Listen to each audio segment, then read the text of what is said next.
हम्म। नमस्कार साथियों, टीचर्स अकादमी में आप सभी का स्वागत है। मैं हूं सुचित सर। जैसा कि जानते हैं, शाम को 5 बजे बीपीएससी 6 to 8 हिंदी की क्लास पर डे चलती है। क्लास प्रैक्टिस भी होती है, क्लास थ्योरी भी होती है। तो आज जो है हम प्रैक्टिस पढ़ेंगे, प्रैक्टिस के बाद कुछ थ्योरी भी जानेंगे। तो सबसे पहले आप लोग जुड़ जाइए। जो भी बच्चे नए जुड़ते हैं वो चैनल को प्लीज़ सब्सक्राइब कर दिया करिए, ताकि जो है वह उनको नोटिफिकेशन मिलता रहे। बाकी जो रोज वाले बच्चे हैं वो तो आ ही जाते हैं, बस वो लाइक कर दें और लगातार पूछते रहें क्या कैसे है। ठीक, तो चलिए आज का जो प्रश्न होने वाला है वो उस पर हम चर्चा करेंगे, उसकी व्याख्या करेंगे। कुछ प्रश्न हो सकता है कल के हों, और उससे पहले आपको एक जानकारी मैं दे दूं कि यह आपके लिए हैप्पी न्यू ईयर 2025 का ऑफर साथियों अभी तक चल रहा है। अगर आप चाहते हैं कि 2025 का ऑफर का लाभ उठा लें तो फटाफट आप आज एडमिशन ले लीजिए। हर में एक ऑफर है, TGT, PGT, LT, GIC, BPSC जो मैं पढ़ा रहा हूँ, assistant professor, UK, LT, MRS, सब में ऑफर चल रहा है। ठीक है, कितना ऑफर चल रहा है? 999 रुपए की, मतलब जितनी फीस होगी उसमें 999 रुपये आपका छूट हो जाएगी। यह जो है कल तक ऑफर है। ठीक, हाँ। तो चलिए, कल का कुछ क्वेश्चन था। हाँ, हम क्वेश्चन को शुरू करते हैं फटाफट। जो है अब जो है हम बात करते हैं किस पे। एक सेकंड।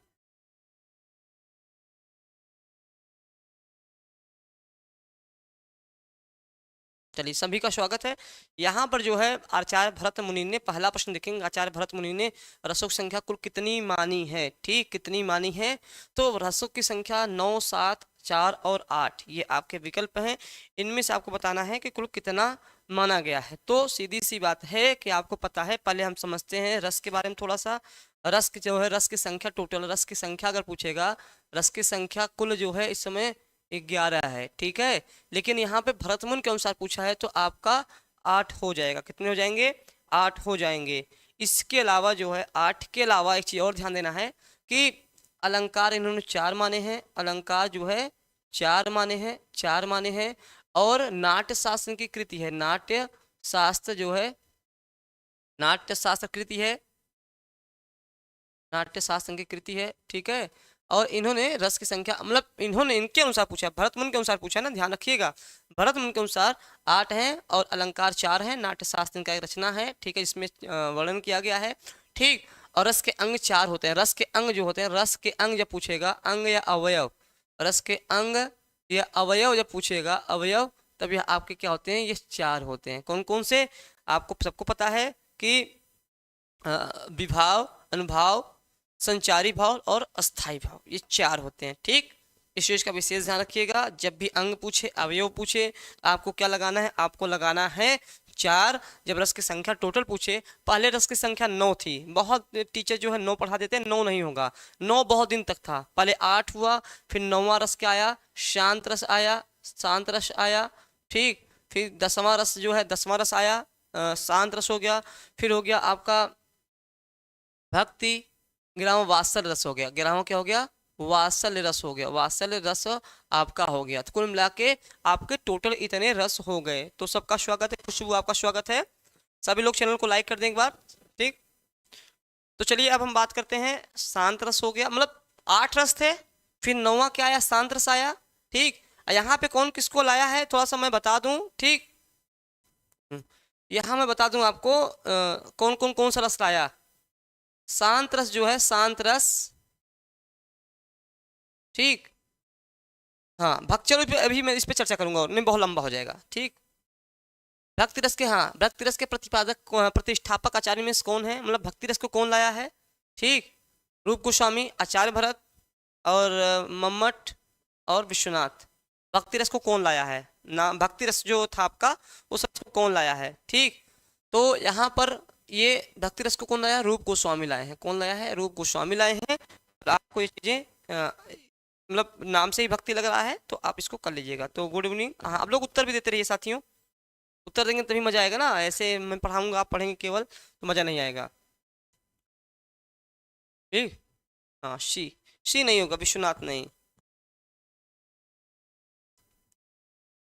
विश्वनाथ ने वात्सल्य दिया था, वात्सल्य, वात्सल्य। ठीक,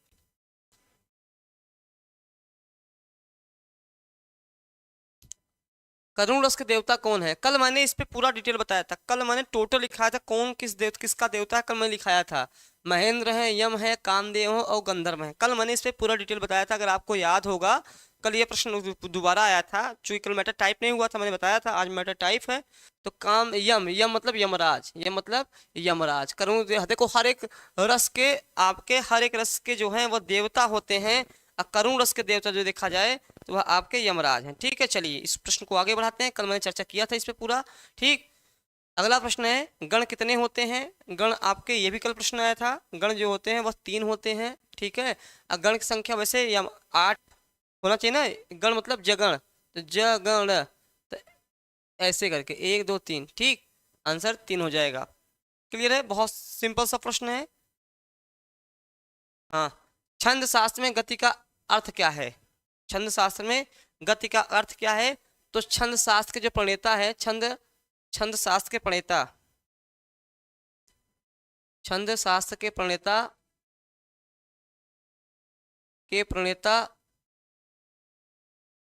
आचार्य पिंगल हैं। आचार्य पिंगल हैं, पिंगल हैं। इसके लिए छंद को पिंगल शास्त्र भी कहा जाता है। छंद को पिंगल शास्त्र भी कहा जाता है। पिंगल शास्त्र भी कहा जाता है। पिंगल शास्त्र भी कहा जाता है। इस चीज का भी विशेष ध्यान रखिएगा। ठीक, पिंगल शास्त्र भी कहा जाता है। चलिए,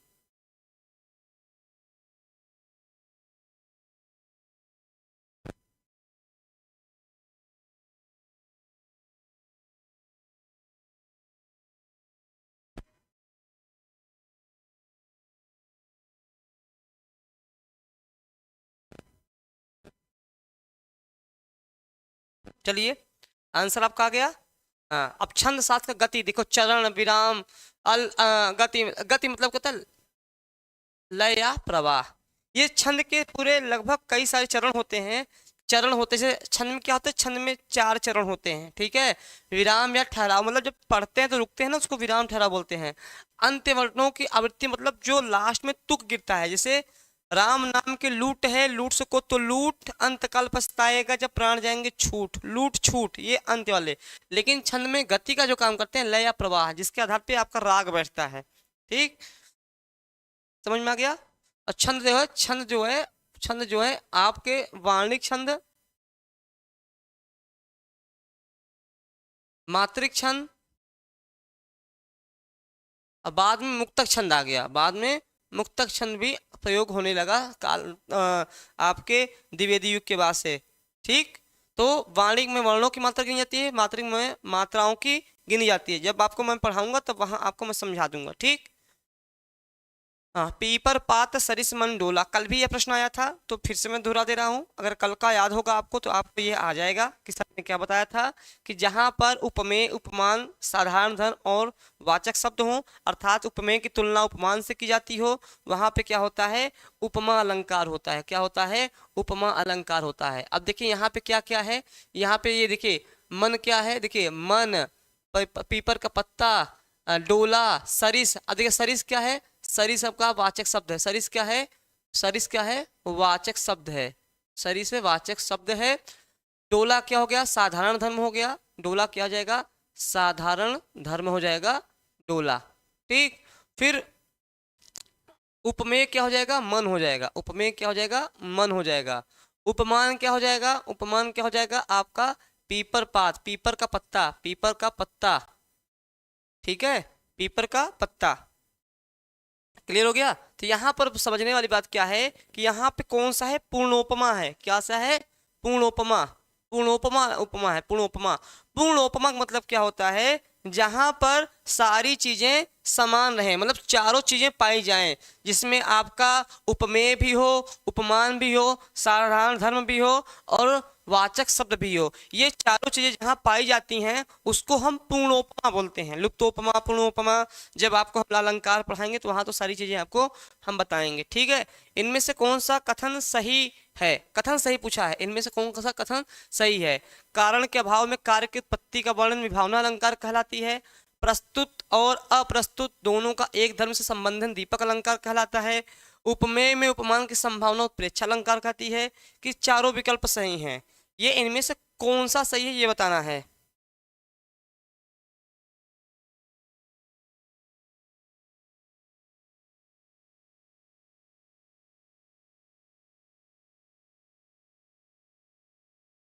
चलिए आंसर करिए फटाफट।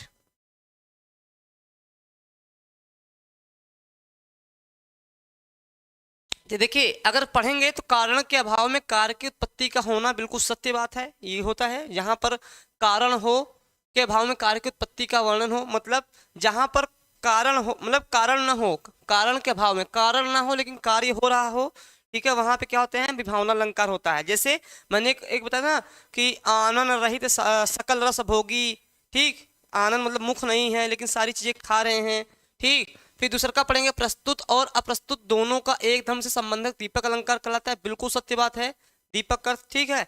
फिर उपमेय में उपमान की संभावना उत्प्रेक्षा अलंकार कहलाती है, बिल्कुल सत्य बात है। इसका मतलब जब तीनों सही हो गया, इसका मतलब क्या हो जाएगा कि यह पे जो है आपका चौथा विकल्प हो जाएगा, डी विकल्प हो जाएगा। क्या हो जाएगा, डी विकल्प आपका हो जाएगा। रीना जी ने सी उत्तर दिया, नहीं, डी विकल्प होगा इसका, क्या होगा, डी विकल्प होगा, ठीक। चलिए समझ गए आप। अगला प्रश्न है, पानी परात को हाथ छियो नहीं, नैनन के जल से सो पग धोए।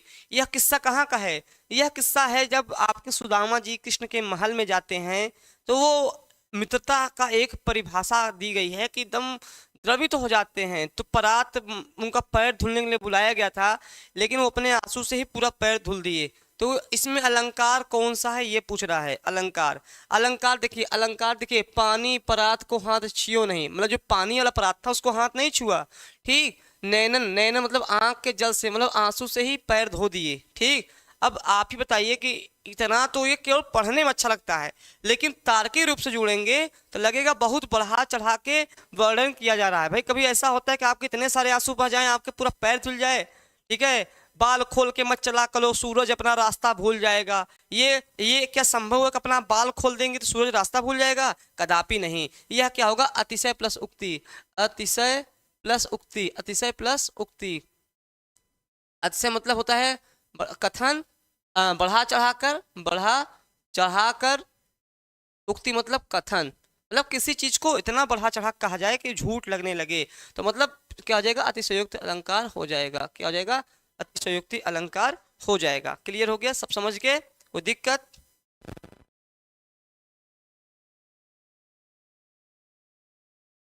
चलिए अगला प्रश्न देखते हैं। अगला प्रश्न क्या है, अगला प्रश्न है कि प्रसाद, प्रसाद का देखो दो शब्द हैं, मिलता जुलता है, प्रसाद और प्रासाद, कौन सा युग्म सही है।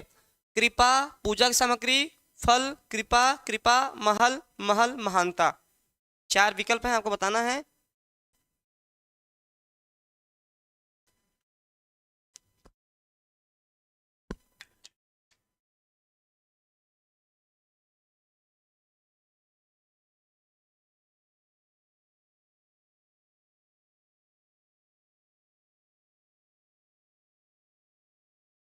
करिए, यहाँ पे प्रसाद का अर्थ होता है कृपा, ठीक है। प्रसाद मतलब क्या होता है, महल, प्रासाद, जब प्रा लग गया तो महल हो जाएगा, प्रा लग गया है तो महल हो जाएगा, ठीक है। इस चीज का विशेष ध्यान रखिएगा साथियों, नहीं तो गड़बड़ हो जाता है। प्रसाद मतलब कृपा, प्रासाद मतलब महल, आंसर क्या जाएगा, सी हो जाएगा। क्लियर हो गया, सबका आंसर 9 नंबर का आंसर क्या आया है बता दीजिएगा। निम्न में से संधि का कौन सा युग्म गलत है, इसमें संधि का कौन सा गलत है, देखिए, अनु प्लस उदित, अनुदित सही है। अवनी प्लस इंद्र, अवनींद्र, ठीक है, ये भी सही है। श्रद्ध प्लस आनंद, श्रद्धानंद। भू प्लस उद्धार, भूतधार। अब इसमें से चेक करना है कौन सा आपका सही होगा।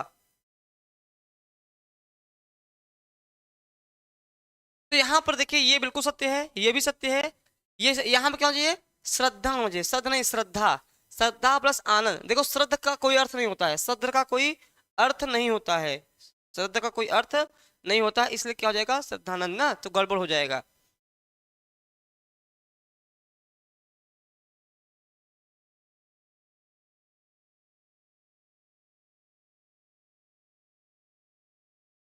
चलिए, भित्ति, मथुक और पाषाण तत्सम शब्दों के क्रमशः तद्भव रूप है, मतलब ये तीनों भित्ति, मधुक और पाषाण तीनों क्या है, तत्सम शब्द हैं। इसका तद्भव क्या होगा यह पूछा गया है, इसका तद्भव क्या होगा यह पूछा गया है।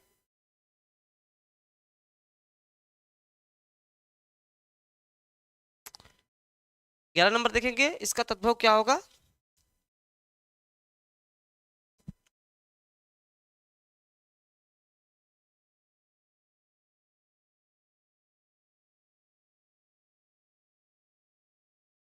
तो देखिए, भीत, भित्ति, मधुक, महुआ, पाषाण, पाहन। तुम पूजो पाथा तुम, हाँ पाहन, ठीक। आंसर क्या जाएगा आपका? बी आंसर आपका हो जाएगा।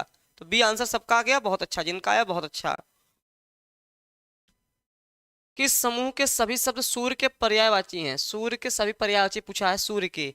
मतंग, द्विरद, कुंजर, पतंग, किसलय, अर्क, प्रणदल, मार्तंड, अमित्र, आरति, रिपु, अरि, भास्कर, मार्तंड, अर्क और पतंग। मतलब किस विकल्प में टोटल सूर्य के पर्यायवाची हैं?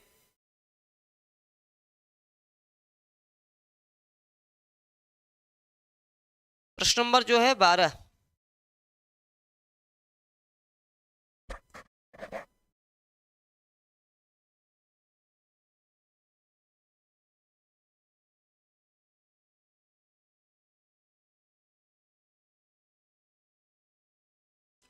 तो यहाँ पर भास्कर, मार्तंड, अर्क और पतंग, ये जो चारों हैं यह सूर्य के पर्यायवाची हैं। चारों क्या हैं? सूर्य के पर्यायवाची हैं। अगला प्रश्न है, अमावस्या कल ये आया था, कल भी प्रश्न आया था। बहुत सिंपल सा है, अमावस्या क्या हो जाएगा? पूर्णिमा हो जाएगा।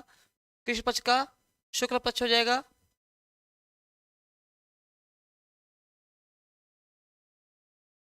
ठीक। इनमें से शुद्ध वाक्य कौन सा है? चंद्रगुप्त के विभिन्न नाम है, चंद्रगुप्त के कई नाम है, चंद्रगुप्त के विविध नाम है, चंद्रगुप्त के कई नाम है। इसमें कौन सा शुद्ध? बाकी सब अशुद्ध है, कौन सा शुद्ध है ये आपको बताना है।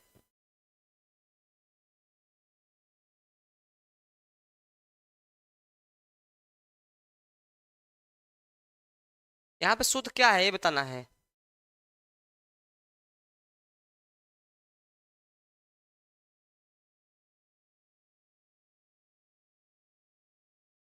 चलिए, इसमें क्या हो जाएगा? चंद्रगुप्त के कई नाम हैं, ये बिल्कुल शुद्ध है, बाकी सब गलत हैं। चंद्रगुप्त विविध है, ये गलत हो गया। ठीक है, चंद्रगुप्त के कई नाम हैं, यहाँ पे ये होना चाहिए था, इसके वजह से गलती हो गया, इसके वजह से। ठीक है, चंद्रगुप्त के विभिन्न नाम है, इसके वजह से। तो ये तीनों क्या हो जाएंगे? गलत हो जाएंगे। चौथा जो है आपका सही हो जाएगा। तो 14 का ए। ठंड। निम्नलिखित में से अशुद्ध वाक्य का चयन कीजिए, क्योंकि सबसे ज्यादा बीपीएससी में शुद्ध और अशुद्ध पूछा जाएगा, इस चीज का विशेष ध्यान रखिएगा। 3 से 4 प्रश्न शुद्ध और अशुद्ध के रहेंगे आपके। ठीक। हाँ, और फरवरी में संभवतः फरवरी में फॉर्म आ जाएगा, लास्ट फरवरी में फॉर्म आ जाएगा, लास्ट फरवरी में, लास्ट फरवरी में फॉर्म आ जाएगा। साथियों, अप्रैल में पेपर हो जाएगा, लगभग अप्रैल में उम्मीद की जा रही है। समय 120 दिन का रहेगा आपके पास, 120 दिन का। इस 120 दिन में तैयारी कैसे करते हैं ये बहुत महत्वपूर्ण है। ये 120 दिन आपके लिए बहुत इंपॉर्टेंट रहने वाले हैं। तो सारे काम काज छोड़ करके, अगर कोई बुरी आदतें हैं जिसकी वजह से आपका टाइम जाता है, उसको छोड़ करके 120 दिन केवल हमें दे दीजिए, हम आपको एक बीपीएससी का शिक्षक बना के छोड़ेंगे। ठीक। यहाँ निम्नलिखित में से अशुद्ध वाक्य पूछा है, बाकी 3 शुद्ध होंगे। कश्मीर में कई स्थल देखने योग्य हैं। गीता ने सुशीला को आवाज लगाई पर वह चली गई। कौशल्या ने मुझे मथुरा दिखाया। तुम मेरी तरफ क्यों चले आ रहे हो? इसमें क्या अशुद्ध है?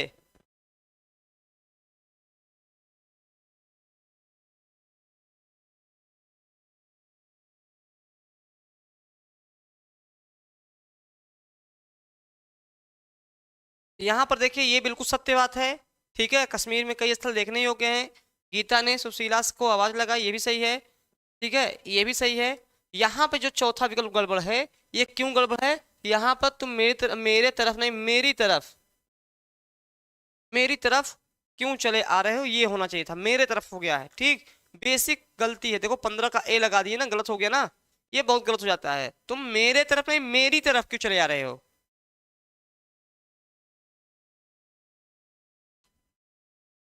समझ में आ गया?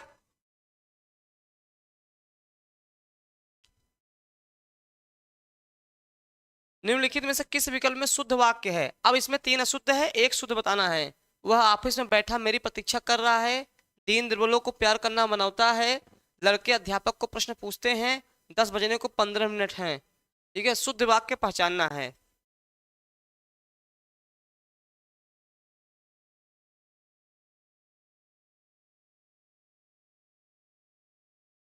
यहाँ पर देखिए, ये बिल्कुल सत्य है, आपका ये सही है। वह ऑफिस बैठा मेरी प्रतीक्षा कर रहा है। ठीक है, वह ऑफिस में मेरी प्रतीक्षा कर रहा है, यहाँ गलती हो गई। लड़के अध्यापक से प्रश्न पूछते हैं, यहाँ गलती हो गई। 10 बजने को 15, 10 बजने में 15 है, 10 बजने में 15 मिनट हैं। ठीक है, में हो गया, तो यहाँ पे ये सब गलतियां आपकी हैं। नहीं, निगेटिव मार्किंग साधना नहीं होती है, कोई निगेटिव मार्किंग नहीं रहेगी। निगेटिव मार्किंग नहीं रहेगी, देखो निगेटिव मार्किंग नहीं रहेगी, निगेटिव नहीं रहेगा। ठीक है, यही तो अच्छा है। 80 नंबर आपका विषय आएगा, 80 नंबर विषय आएगा, 40 नंबर जीएस आएगा, 40 नंबर जीएस आएगा। ठीक है, इन दोनों के नंबर जोड़े जाएंगे, दोनों के नंबर नंबर जोड़े जाएंगे, नंबर जोड़े जाएंगे। ठीक, दोनों के नंबर जोड़े जाएंगे, जिससे आपका चयन होगा। एक पेपर आपका और होगा, वह 30 प्रश्न का रहेगा, 30 प्रश्न का रहेगा। उसमें से 9 नंबर पाना अनिवार्य है, 9 नंबर 30 में पाना अनिवार्य है, नहीं तो ये दोनों कॉपी नहीं जचेगी, ध्यान रखिएगा। 9 नंबर अनिवार्य है। तो कुल मिला के अगर आपका प्रश्न देखा जाए तो 150 के रहेंगे, 150 के प्रश्न रहेंगे। ठीक, हाँ, मैं कई बार बता चुका हूँ चीज को। 150 के प्रश्न रहेंगे। 30 नंबर का जो प्रश्न आएगा ये लैंग्वेज का रहेगा। क्या रहेगा? लैंग्वेज का, लैंग्वेज का रहेगा। ठीक है, जिसमें से आपको हिंदी, हिंदी और इंग्लिश दोनों रहेगा, हिंदी और अंग्रेजी दोनों रहेगा। और अंग्रेजी हिंदी जो है लगभग 20 प्लस प्रश्न रहेगा, लगभग 10 प्रश्न जो है आपका अंग्रेजी का रहेगा। तो मुझे उम्मीद है कि बहुत सरल प्रश्न आते हैं। तो आप क्या करिएगा, आप इतना करिएगा कि हिंदी के जो 9 नंबर हैं उसमें से निकाल लीजिएगा। इसमें चाहे 30 में 28 पा जाइए, 29 पा जाइए, कोई मतलब नहीं है, बस 9 नंबर पाना है, क्वालिफाइंग पेपर है। बाकी जो और है आपका, जो ये मतलब आपका 80 नंबर का विषय जो हिंदी में पढ़ा रहा हूँ, 40 नंबर का जीएस, तो आपका जीएस भी जल्द ही चलेगा, जीएस का क्लास भी आपका जल्द ही चलेगा। बस 2-4 दिन के अंदर जीएस चालू हो जाएगा, विषय मेरा चल ही रहा है। ठीक है, तो आपका जीएस और विषय दोनों पढ़ना है साथियों, क्योंकि विषय में इतना अच्छा नंबर पा लिए, जीएस में नहीं पाएंगे तो मेरिट आपकी कम हो जाएगी, ध्यान रखिएगा। तो मेरे वाले में कोशिश करिए कि 80 नंबर में 70-72 नंबर आ जाए। मेरे वाले नंबर में 80 नंबर में जो है विषय मेरा, ये कोशिश करिए कि हम पढ़े इतना कि 72 प्लस नंबर रहे, 72 प्लस नंबर रहे, 72 प्लस नंबर रहे हमारा। ठीक है, और अगर आपने 40 नंबर में 20 प्लस नंबर ला लिया, 20 नंबर, तो समझ लीजिए 70 20 80 90, 90 प्लस रहेंगे तभी आपका चयन होगा, जान लीजिएगा। 90 प्लस रहेंगे नंबर तभी आप एक शिक्षक बन पाएंगे बीपीएससी में, कम से कम 90 प्लस होंगे, इतनी मेरिट जाती है। सर जीएस का क्लास भी करवाइए, बिल्कुल साधना, बस 2-3 दिन में जीएस का क्लास भी चलेगा। ठीक, ठीक, जीएस का क्लास भी चलेगा। देखिए यहाँ पे मैं बता दूं, जीएस 40 नंबर का और विषय, ये विषय, तो विषय आपका हिंदी रह जाएगा, विषय आपका हिंदी हो जाएगा। ठीक है, विषय हिंदी, इसमें क्या है, ये आपका 80 क्वेश्चन 80 नंबर का आएगा। ठीक, तो यहाँ पर मैं बार बार कह रहा हूँ एक चीज का कि जितना जरूरी ये है उतना जरूरी ये भी है। 40 नंबर जीएस का, इस जीएस में आपको हिस्ट्री, ज्योग्राफी, पॉलिटी, इकोनॉमिक्स और करेंट्स, इतनी चीजें आपको, कुछ गणित के प्रश्न रहेंगे, कुछ गणित के प्रश्न रहेंगे, गणित के प्रश्न रहेंगे, गणित के प्रश्न मतलब 3 से 4 प्रश्न गणित के भी देखने को मिलेंगे, ध्यान रखिएगा। ठीक, तो ये पूरा लिस्ट है आपका। ठीक, हाँ, ऐप पर पड़ेगा खुशबू, ऐप पर बस आप कब क्लास लेंगे, ऐप पर बस लेने वाला हूँ, 1-2 दिन थोड़ा सा रुक जाइए, मेरा थोड़ा बिजी शेड्यूल चल रहा था, बस मैं तुरंत कुछ दिन में ऐप पे क्लास लेने वाला हूँ। ठीक, अभी थोड़ा सा तबीयत मेरी 3-4 दिन से बहुत अच्छी नहीं है, सर्दी जुकाम बुखार लगातार चल रहा है, लेकिन मैं फिर भी मैं सोच रहा हूँ कि चाहे 40 मिनट का क्लास ले लूँ, लेकिन लेना है, 40 मिनट का ले लूँ, लेना है। ठीक, बस क्लास आपका छूटे ना। तो जल्द ही मैं आपका खुशबू ऐप पे भी क्लास लूंगा। और साथियों जिनको चाहिए एक बार सीट, मेरा इतना गारंटी है, मैं इतना गारंटी ले रहा हूँ, अगर मेरे विषय में मेहनत कर दिया अच्छे से, मेरा पढ़ाया हुआ पढ़ लेंगे, कहीं पढ़ने की आवश्यकता नहीं है, 72 प्लस नंबर आपका आएगा, तब मिलिएगा 72 प्लस नंबर आपका आएगा, 80 में जान लीजिएगा। अगर मेरा पढ़ाई वो पढ़ लेंगे और जीएस भी बहुत अच्छा पढ़ाएंगे तो जीएस में आपका 20 प्लस आपका यहाँ आ जाएगा। तो मतलब इस संस्था से जुड़ेंगे तो थोड़ा मेहनत करेंगे तो 90 प्लस नंबर आपका रहेगा, 90 प्लस नंबर आपका रहेगा, ताकि जो है आप चयनित हो जाएं। ठीक, तो हम लोग पूरा प्रयास करेंगे। तो खुशबू जल्दी ही हम लोग ऐप पे भी आएंगे, परेशान मत होइए, बस 1-2 दिन हमें समय दे दीजिए थोड़ा सा। ठीक, चलिए अगला प्रश्न है शीतोष्ण। शीतोष्ण में कौन सा है, पहले मैं लिख दूं किसका क्या होता है, ठीक। बाकी जिनको साथियों एडमिशन लेना हो 96 28 95 92 37 पे चल रहा है, एडमिशन की प्रक्रिया चालू है, तो आप लोग भी एडमिशन ले सकते हैं। और आज के एडमिशन में आपको 999 रुपए की छूट है, ठीक। तो अगर आप फायदा उठाना चाहेंगे तो उठा लीजिएगा, नहीं तो 999 रुपए की छूट कल तक रखी गई है, नहीं तो फिर छूट नहीं मिल पाएगी। तो अब बेभाव समास हो गया, तत्पुरुष हो गया, कर्मधारय हो गया, उपयुक्त में से एक से अधिक या उपयुक्त में से कोई नहीं, शीतोष्ण, ठीक। तो यहाँ पर इसका कौन सा है, पूर्व पद प्रधान होता है, पूर्व पद प्रधान होता है, ये भी परीक्षा में पूछ लेता है, ठीक। उत्तर पद प्रधान होगा, उत्तर पद प्रधान, कर्मधारय उत्तर पद प्रधान, उत्तर पद प्रधान, ठीक, उत्तर पद प्रधान। और जो है आपका क्या होगा, बेभाव हो गया, हाँ। यहाँ पूछा क्या हो जाएगा, आपका आंसर कर्मधारय हो जाएगा, क्या हो जाएगा, कर्मधारय हो जाएगा। देखो जीएस में कोई ये क्राइटेरिया नहीं कितना लाना होगा, जीएस के लिए कोई नियम नहीं है। देखो जीएस के लिए कोई नियम नहीं है, जीएस मतलब कि जीएस के लिए कोई बाउंडेशन नहीं है, कितना नंबर लाना ही लाना है।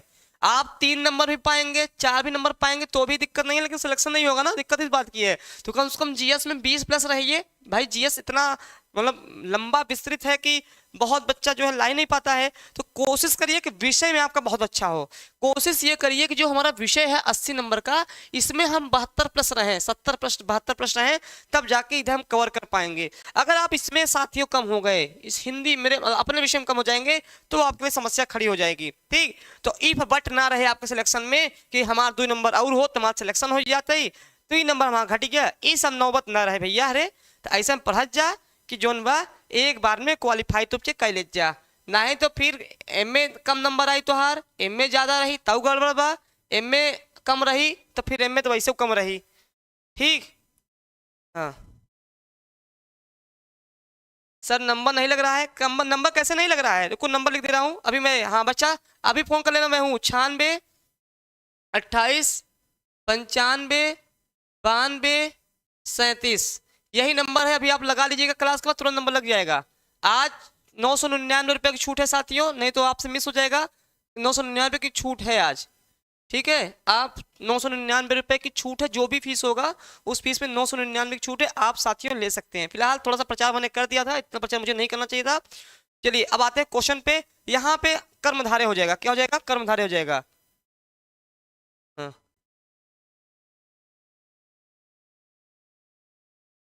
आप हैं तो कम ही होगा, ठीक।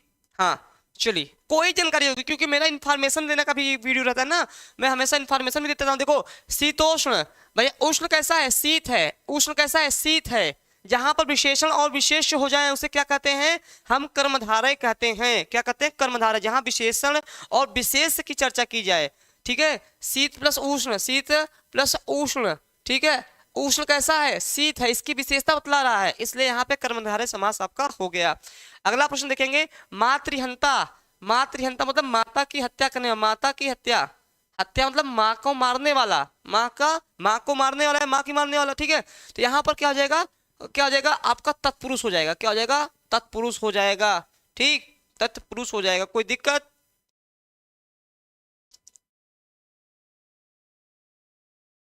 इसीलिए मैं कहता हूं कि 120 दिन साथियों मेरे बचा हुआ है। अजय, साधना, खुशबू, जितने भी बच्चे मुझे सुन रहे हैं, मात्र 120 दिन का प्लान बनाइए। 2025 एक्चुअल में बहुत अच्छा साल होने वाला है, क्योंकि इसमें एलटी, जीआईसी, प्रवक्ता और UP TGT, PGT, MP TGT का वैकेंसी आ गई है, ठीक। और उसके साथ साथ जो है आपका बहुत सारी वैकेंसियां आपका बिहार में 1.5 लाख पद देखने को मिलेगा। ईश्वर करे इस बार आप चयनित हो जाएं, ठीक। हाँ, अतीन्द्रिय शब्द का आशय क्या है, अतीन्द्रिय शब्द का आशय क्या है, इंद्रियों का स्वामी, इंद्रियों की पहुंच से बाहर, इंद्रियों की रखवाली करने वाला, इंद्रियों के वश में रहने वाला, ठीक।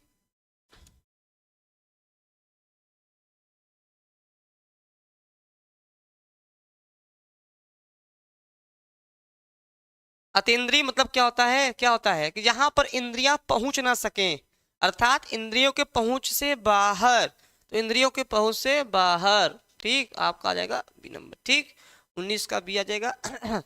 थोड़ा सा तबीयत आज मेरी सही नहीं है, तो हो सकता है वॉइस सही ना आ रही हो। परंपरा से चली आ रही बात के लिए एक शब्द क्या है, परंपरा से जो, ठीक है, जो चली आ रही है।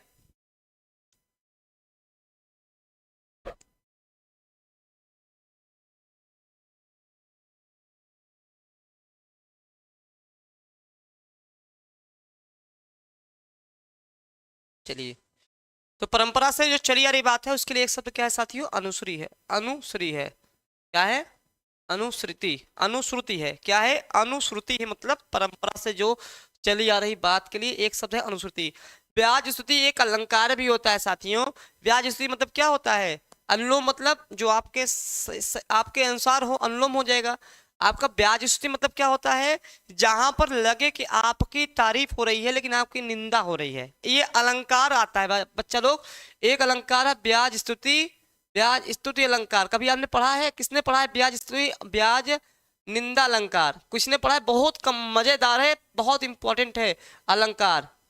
किसने पढ़ा है कभी? क्या आप लोगों ने, किसी ने पढ़ा हो तो यस बताए। हाँ सर, हमने इसको पढ़ा हुआ है। ठीक है, बहुत बेहतरीन अलंकार है और ये परीक्षा में कई बार पूछा भी गया है कि ब्याज स्तुति अलंकार क्या होता है। ब्याज स्तुति अलंकार मतलब क्या होता है कि आपकी बुराई हो रही है लेकिन आपकी तारीफ हो रही है। ठीक। चलिए, अगला प्रश्न है पाने की इच्छा वाला। पाने की इच्छा क्या होती है? पाने की इच्छा प्रेमी, पापी, धीरोदात्त और पिपासु। पाने की इच्छा के लिए एक शब्द क्या है साथियों? उसको आपको बताना है।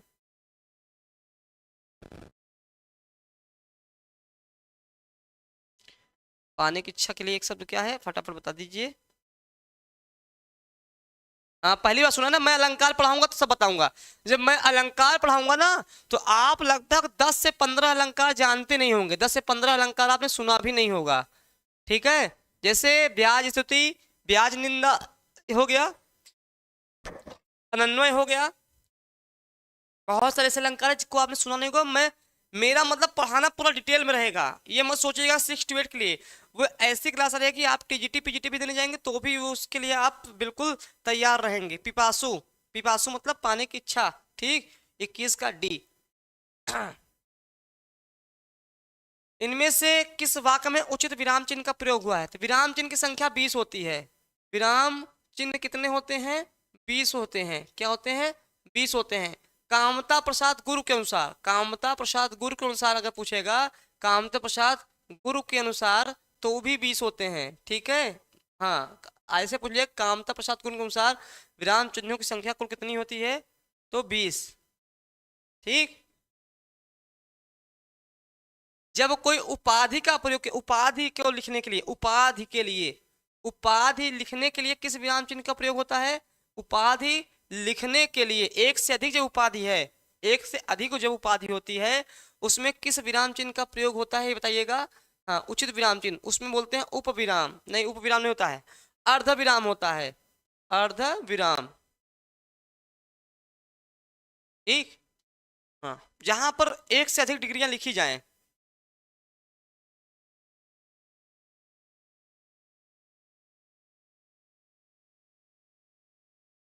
यहाँ पे एम एड, बी एड, जहां पर ध्यान रखिएगा, ये देखिए चिन्ह देखिए, सिंबल देखिए, ये सिंबल देखिए, अर्धविराम का सिंबल क्या होता है? अर्धविराम। अर्धविराम का सिंबल क्या होता है? ये ऐसे होता ना, ये सिंबल है अर्धविराम का। मतलब जहां एक से अधिक डिग्री, देखो याद रखिएगा, एक से अधिक जब डिग्री लिखी जाती है वहां पे किस विराम चिन्ह का प्रयोग होगा?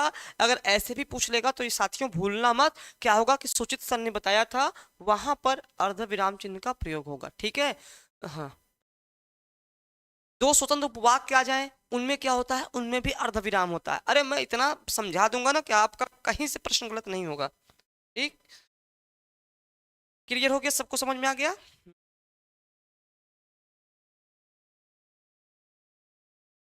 हाँ,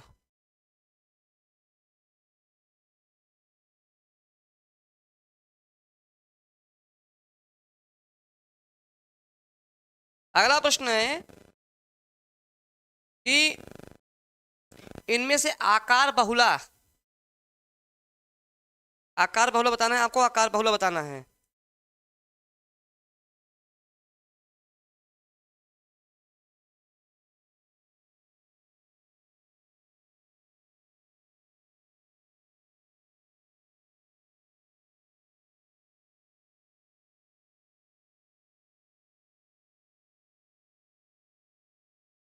आंसर करिए फटाफट।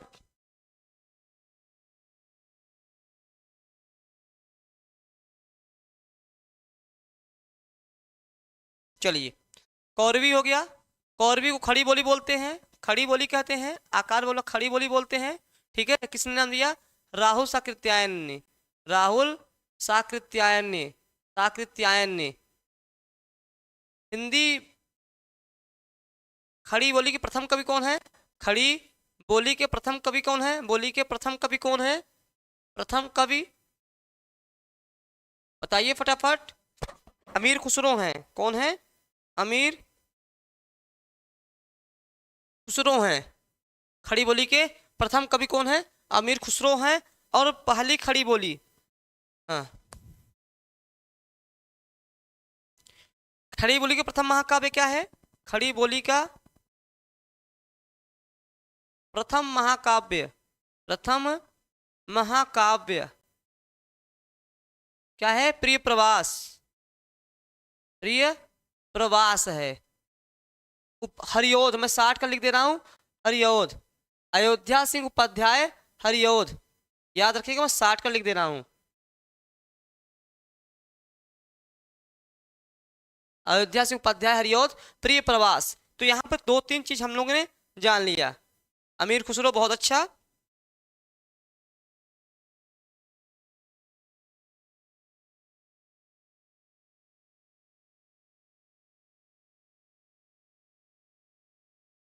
और इसके अंदर का कौन कौन सा आता है? कौन कौन सा बोला जाता है? सहारनपुर, सहारनपुर, मेरठ, गाजियाबाद, जो इसके क्षेत्र में बोले जाते हैं। गाजियाबाद मैंने पढ़ाया था ना, याद तो होगा आपको, भूल गए थे जल्दी। ठीक है, रामपुर, सहारनपुर, मुजफ्फरनगर, मुजफ्फरनगर, मुजफ्फरनगर, सहारनपुर, रामपुर, रामपुर, ये सब क्या है? ये बोले जाते हैं। ये क्या बोले जाते हैं? किसके अंतर्गत आता है? पश्चिमी हिंदी के अंतर्गत आता है, सबको पता है। ठीक,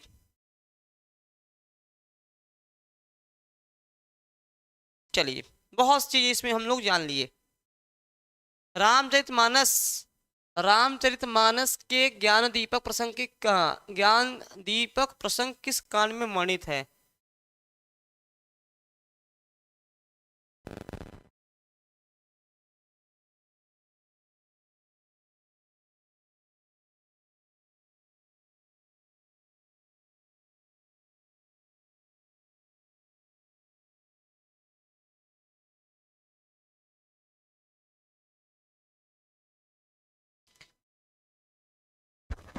चलिए, तो रामचरितमानस में जो है ज्ञानदीप प्रसंग का वर्णन किसमें किया गया? किस कांड में? कुल 7 कांड है, पता है आपको, कुल 7 कांड है इसमें। ठीक है,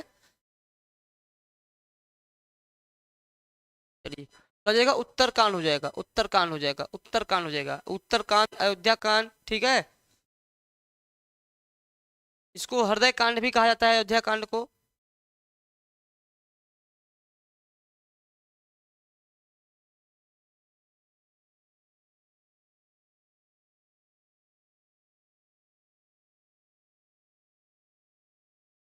ये इसमें बहुत बातें बताना है, लेकिन बहुत टाइम लग जाएगा, बताएंगे तो।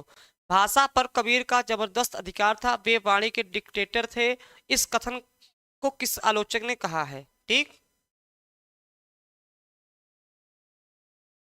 अच्छा ये बताइए, कल आपका मैं थ्योरी चला दूं कोई टॉपिक, कि प्रैक्टिस कराऊं? आप लोग सलाह दें मुझे, एक साथ बताइएगा। खुशबू, अजय और साधना, आप लोग सारे बच्चे जो है बताइए कि कल जो है ये मैं चला दूं, प्रैक्टिस थ्योरी चला दूं कुछ की प्रैक्टिस थ्योरी, सोच रहा हूँ एक दिन दिन थ्योरी भी चला दूं।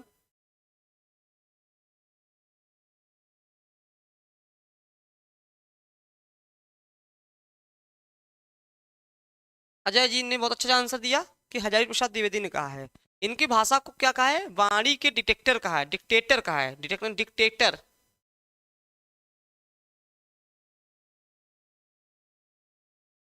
रामचंद्र शुक्ल ने क्या कहा है? रामचंद्र शुक्ल ने क्या कहा है? रामचंद्र शुक्ल ने क्या कहा है? सदुक्कड़ी भाषा कहा है, सदुक्कड़ी। सदुक्कड़ी भाषा कहा है इनको, इनके भाषा को सदुक्कड़ी भाषा कहा है, याद रखिएगा, सदुक्कड़ी भाषा कहा है। ठीक है। इनका संग्रह है बीजक, बीजक एक संग्रह है, इसमें क्या है, साखी, शबद, रामायणी। ठीक, साखी, शबद, रामायणी। चलो मैं हाँ कुछ मैं थ्योरी भी पढ़ा दूंगा थोड़ा सा। हाँ, तो फटाफट एडमिशन बच्चा लोग ले लीजिए, ताकि जो है आपको ऐप पे क्लास मिलने लगे। ऐप पे क्लास मिलेगी जब आप एडमिशन लेंगे ना, ऐप पे क्लास आपकी वहाँ शुरू होने वाली है। आपको वहाँ पूरा वो शुरू से पढ़ाया जाएगा, ये अभी तो प्रैक्टिस चल रहा है, वहाँ ऐप में शुरू से पढ़ाया जाएगा। तो आपका क्लास ऐप में भी जल्दी से शुरू होने वाला है। ठीक है, आप लोग जल्दी से ऐप में जुड़ जाइए, ताकि क्लास आपके ऐप पे भी चलने लगे। वहाँ पूरा थ्योरी चलेगा, वो एक सिलेबस के शुरू से उठा करके वो आपके चलेगा। तो एडमिशन लेंगे फटाफट, तो हम ऐप पे क्लास शुरू कर, ऐप पे क्लास वहाँ आप आ जाएंगे। ठीक,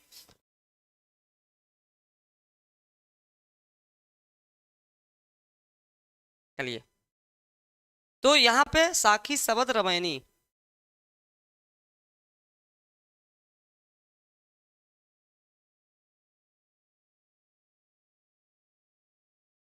चलिए अगला आते हैं, अगला प्रश्न पे, कि हिंदी साहित्य का प्रथम महाकाव्य कौन सा है। पढ़िएगा, हिंदी साहित्य का प्रथम महाकाव्य। खड़ी बोली ने पूछा, हिंदी साहित्य का प्रथम महाकाव्य कौन सा, ये बताना है। श्रावकाचार, देव, हाँ, पृथ्वी रासोप, पाहुण, दोहा।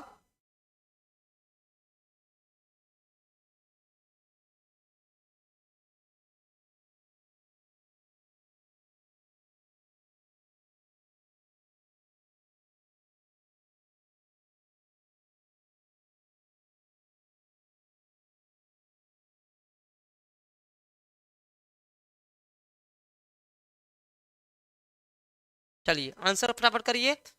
तो क्या हो जाएगा, पृथ्वीराज रासो हो जाएगा। इसके रचना कौन है, देवसेन है, देवसेन है। ठीक है, रासो चंद बरदाई है, चंद बरदाई। ठीक, यहाँ पर दो चीज जानने वाली बात है कि ये जो है रामचंद्र शुक्ल मानते हैं। ठीक, रामचंद्र शुक्ल अनुसार ये माना जाता है। और एक चीज ध्यान रखिएगा कि इसमें छप्पे की बहुत बहालता, हाँ, छप्पे छंदों की बाहुलता है। छप्पे छंद है, छप्पे छंदों की बाहुलता है, छंदों की बाहुलता है। ठीक, देवसेन पहले कवि माने जाते हैं, देवसेन पहले कवि माने जाते हैं। तो इस पे हम कल चर्चा, जब मतलब जब पढ़ाएंगे तब वहां हम इस चीज पे चर्चा बकायदे अच्छे से करेंगे। ठीक, अगला नहीं, अगला है, आलसियों का कीड़ा। आलसियों का कीड़ा किसकी रचना है, लल्लू लाल, मुंशी सदा सुख लाल, सदल मिश्र और सितारे हिंद।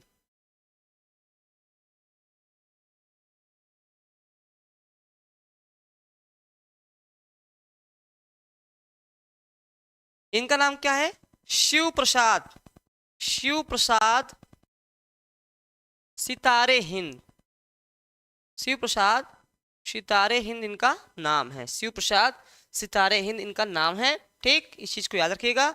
ये प्रश्न पूछा है किसका है, आपको बताना है फटाफट। 27 नंबर चल रहा है।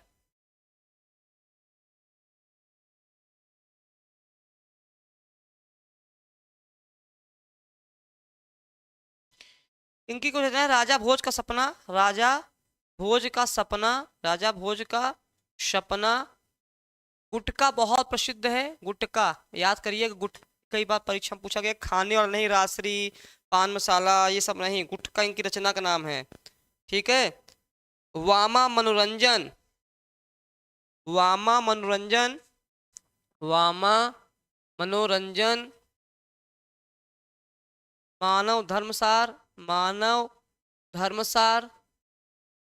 अब आप समझ गए होंगे कि आलसी कीड़ा किसका है, इनका है, आलसी कीड़ा किसका है, इनका है। ठीक, तो 27 का डी समझ गए आप लोग, बहुत अच्छा।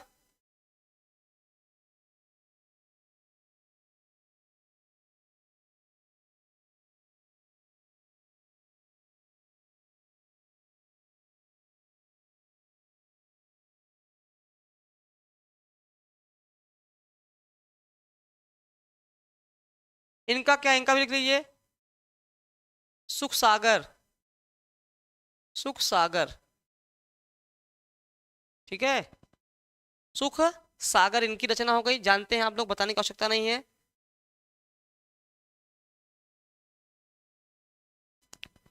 नासिकेतोपाख्यान, नासिकेतोपाख्यान,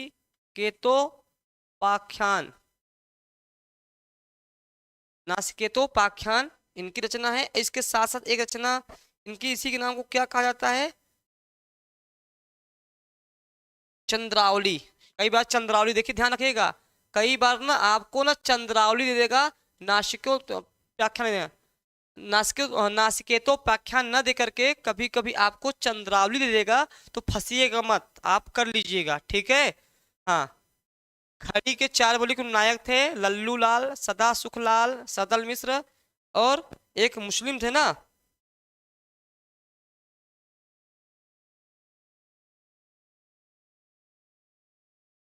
प्रेम सागर, प्रेम सागर, ठीक, चलिए। प्रेम सागर का एक नाम अन्य है जो आपको कहीं नहीं मिलेगा, शायद हो सकता है आप ना जानते हो, तो इनका एक जो है,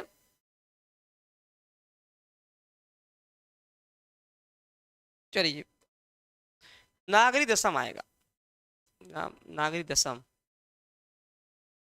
ठीक, चलिए, ये जो है आपका हो गया।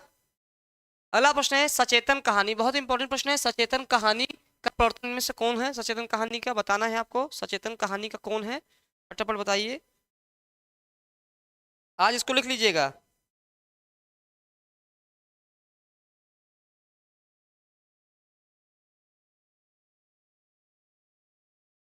यहाँ पे नई कहानी में लिख दे रहा हूँ, नई कहानी, नई कहानी कौन है इसको मैं लिख दे रहा हूँ।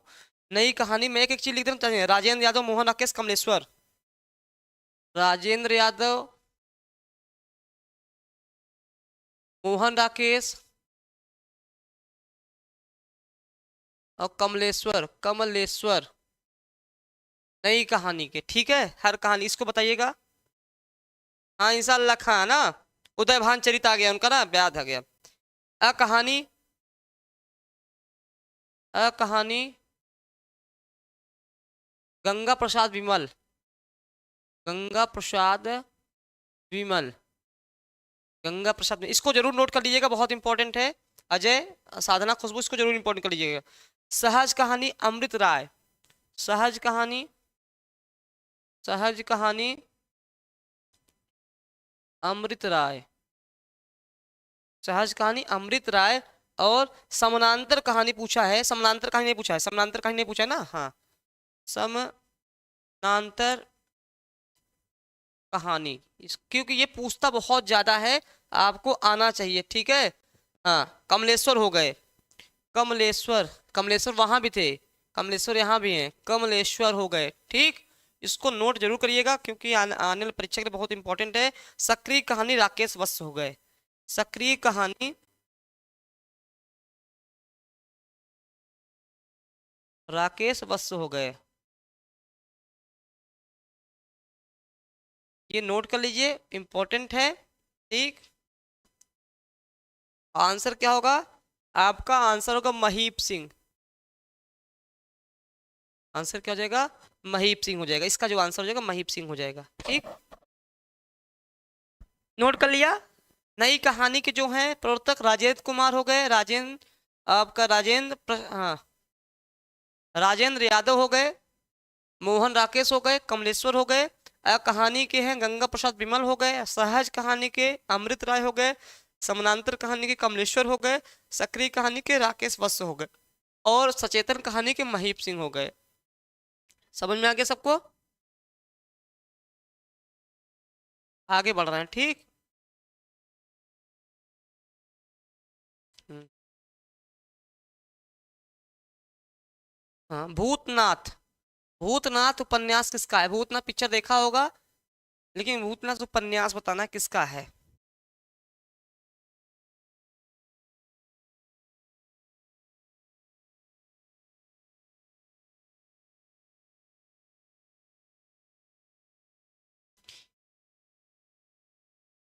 भूतनाथ,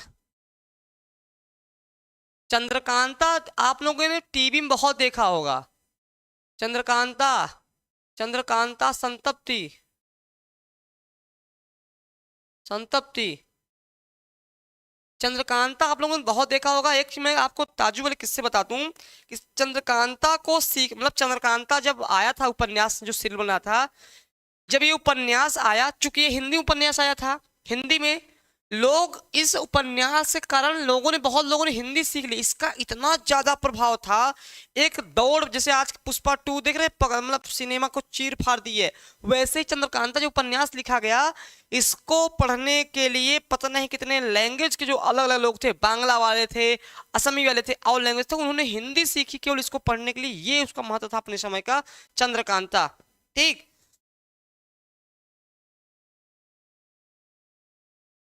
एक और इनकी काजर कोठरी, बहुत पूछा था, काजर की कोठरी, काजर की कोठरी, काजर की कोठरी।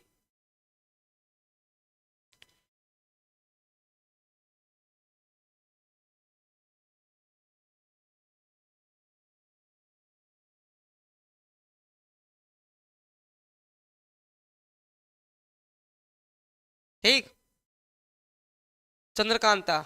गोपाल दास ये जासूस उपन्यास लिखते थे, जासूस वाले, सरकटीलास जासूस उपन्यास लिखते थे, खून भरी मांग, ऐसे उपन्यास लिखते थे। ठीक, चलो अब आगे बढ़ते हैं। अगला है मधुशाला। मधुशाला किसकी है? हरिवंश राय बच्चन की।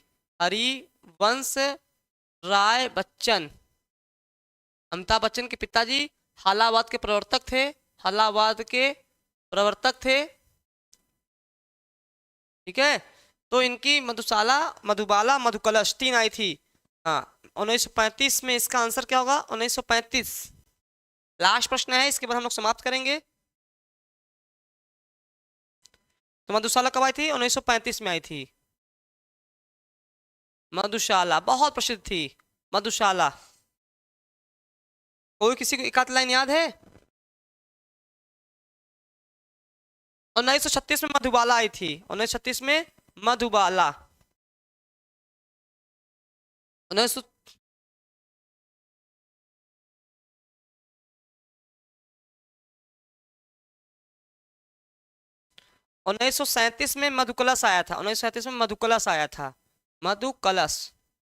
इनकी बहुत प्रसिद्ध आत्मकथा है, आत्मकथा है, क्या भूलूं क्या याद करूं, क्या भूलूं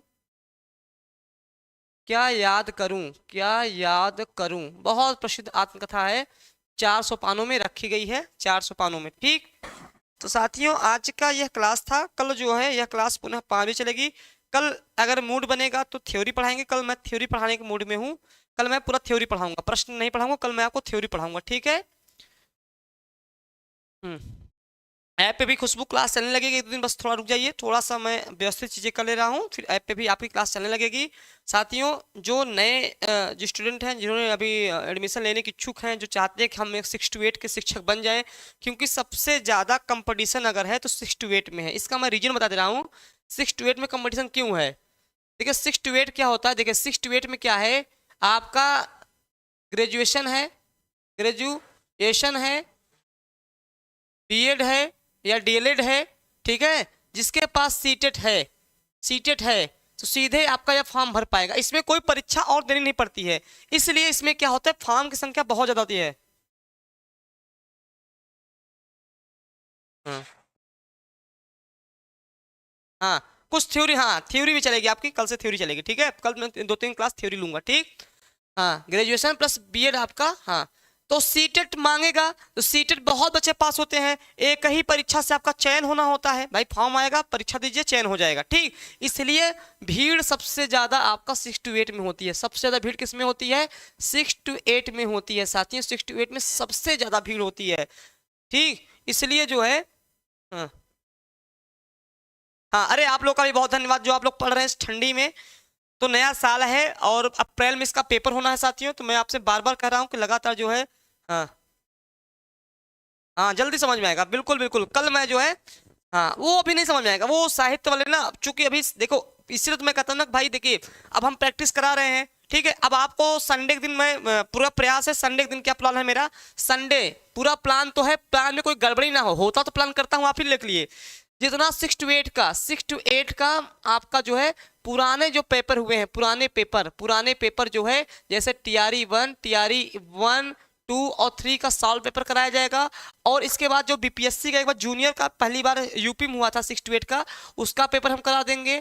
फिर उसके बाद केबीएस, एनबीएस, ये सब के जहां जहां आपके 6 to 8 के पेपर आते हैं उसको भी हम करा देंगे इस चीज को लेकर के। तो हमारा पूरा प्रयास है साथियों कि आपको सफल बना देना। केवल ऐसा नहीं है कि एडमिशन लेने के चक्कर में आपको हम नहीं नहीं, मेरा पहला काम है आपको, इसीलिए मैं देखो आपके सामने आ रहा हूं कि ऐसी चीजें बताई जाए जहां आप गलत करते हो। ठीक है, अभी मैं प्रश्न का लेवल थोड़ा सा लो रख रहा हूँ, इस चीज का ध्यान रखिएगा।